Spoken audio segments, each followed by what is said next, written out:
Welcome to Body Bags. I'm your Thursday review of Chris from Chrisb Movies. Life is surreal. Don't let it consume you. And that seems to be the real main theme in this film I'm about to review. It's a film from 2015 from Sion Sono, and it is called Tag. Now, I don't own a physical copy of this, but I did watch it on Netflix. And I gotta say, I really enjoyed this. A film that had a lot of symbolism. I'll explain the symbolism as I go along, reviewing the film. So it starts off with Mitsuko. She's on a school bus with all the rest of the schoolgirls. She goes to an all-girls school. And they're going on some type of field trip. And there's a bus in front of them, packed with schoolgirls. So she's quietly doing her art. And all the other girls are kind of wild and having a good time and having pillow fights. But they are ridiculing her for staying to herself and doing poetry. And she's kind of taking it from these girls. And at the same time, you see a gust of wind all around. So she drops her pen, and she goes to pick her pen up. And while she's in the midst of picking her pen up, the gust of wind blows the tops over both the school buses, including decapitating the heads of all the schoolgirls in the bus in front and the bus she's currently in. The core scenes are awesome in this film, by the way. So choice. So she's like all confused. She's like, what the hell just happened here? So the bus stops and she gets out and she's sees the gust of wind coming towards her. So she's running. So she sees this group of joggers and she tackles one girl and saying, I don't know what's going on here. They just decapitated all the girls on the school bus over here. And while she has the girl on the ground protecting her, her two friends, jogging friends, get decapitated by the wind.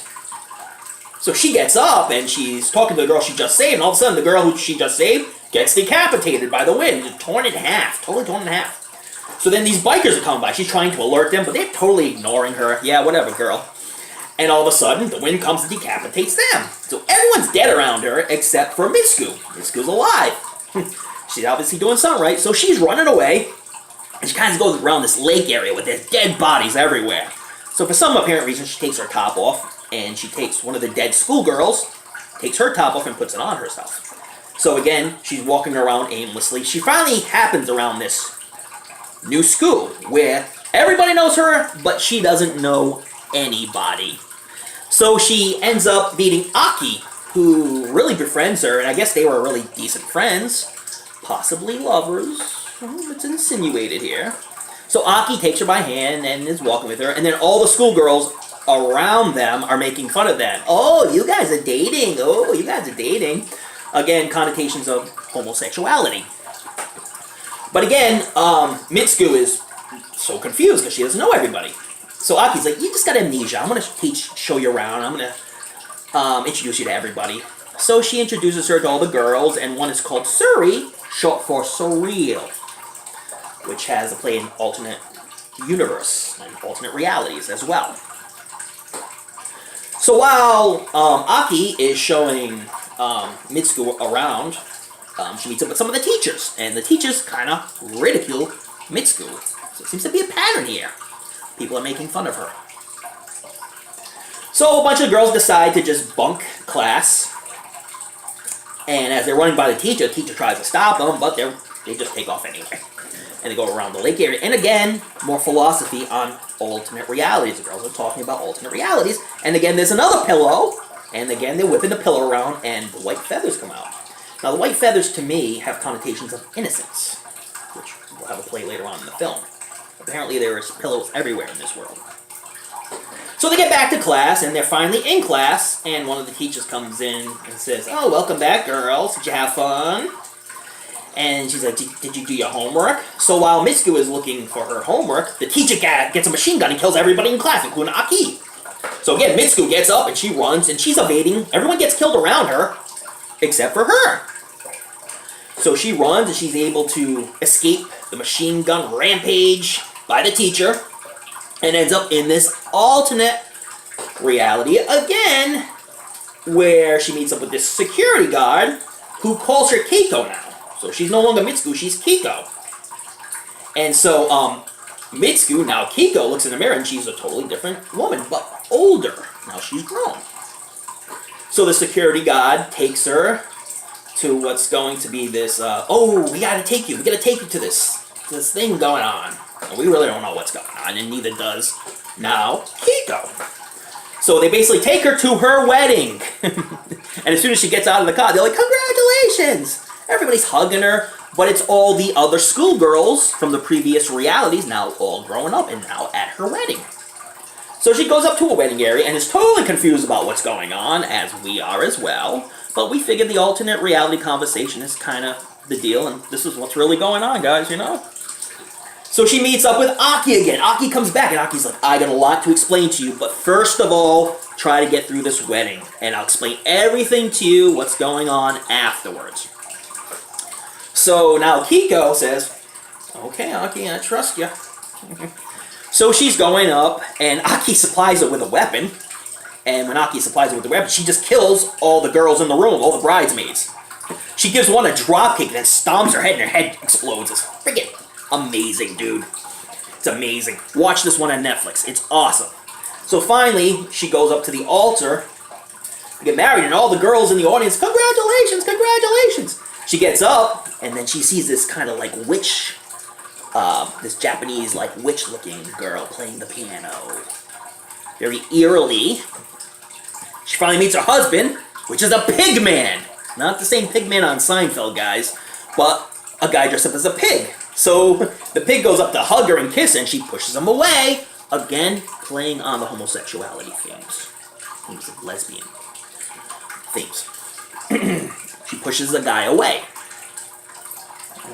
So now, these two girls in all black, seem to be some part of this company that's running this whole alternate reality thing, come at her, and now she's killing them. She kills the pig man, slices his throat, and now all the other girls are coming at her and ridiculing her, as they did on the school bus right in the beginning, and now she's killing them left and right, slicing their throats, breaking their necks, and then she's running out with Aki.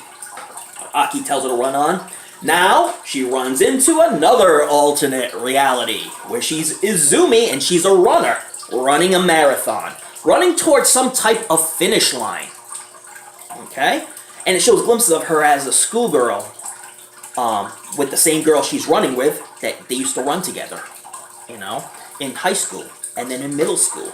So it shows part of her life when she was in her younger days, and glimpses of her when she was younger, and now she's running towards a finish line where there's a bunch of schoolgirls now with their backs turned to her. And one of the schoolgirls turns around and she's like, will you die? We all have to die if you don't die. And then she meets Aki, who kills that girl. And then Aki has like these two strings, two colored strings. She says, pull them, and then you'll finally find out what's going on. Kill me off, then you will finally find out what is going on. So when she, begrudgingly, she doesn't do it at first, but when she pulls the strings, Aki ends up dying and exploding, and actually being cut in half, and then exploding. And then she walks towards the light, where she feels she's going to finally find out what's going on. She ends up in a place called the Man's World. Now, all her realities before have been all female-centric. No men, except for the pig man, but really didn't know what was underneath the mask. She goes into the man's world, where she finally finds out what is really going on. She may not be too happy with it in the end. The ending has despair written all over it. It's something she really didn't want to have happen, but has happened. And it's when she enters the man's world that she finds out the true reality of what is going on. I'm not going to ruin it for you, because you need to see it. It's on Netflix. Y'all got Netflix, so just watch it. It's a quick film. It's only an hour and 18 minutes. The gore scenes are amazing. And the scene at the end, another pillow scene, where she's hitting the guy with the pillow, and all the white feathers come out, and then they turn into red, which to me symbolizes the end of innocence. And she finally meets up with the end of innocence. And she proves out that all the bad things in her life happen in her life, possibly by men. And all the good things in life were brought on by women. Even though they ridicule her, she still has always fought with her lifetime about her sexuality and where it lies. So it's a film where the ending is really good. you really don't see it coming because you really don't know what's going on. You know there's alternate realities going on, but you don't know when it's going to stop or where it's going to end or what's really going on. Is she really alive? Is she in a dreamlike state? Is this all a dream? Is she really dead? You'll all find out at the end of this film. Now, the music in this film, this is a funny thing. The music in this film was also used in the opening credits of The Walking Dead. Oh yeah, I bet you didn't know that, right? And the film in Japan is called Real Onagoko. So that's what it was called in Japan. Real Onagoko, baby. Oh yeah. Sion Sono, you cannot go wrong. The colors in this film are brilliant. When the white feathers turn to red, it's a bright red, it's vibrant, and it shows the ends of innocence, like I brought up before. And I know I repeat myself over and over again, so just deal with me, please. Thanks.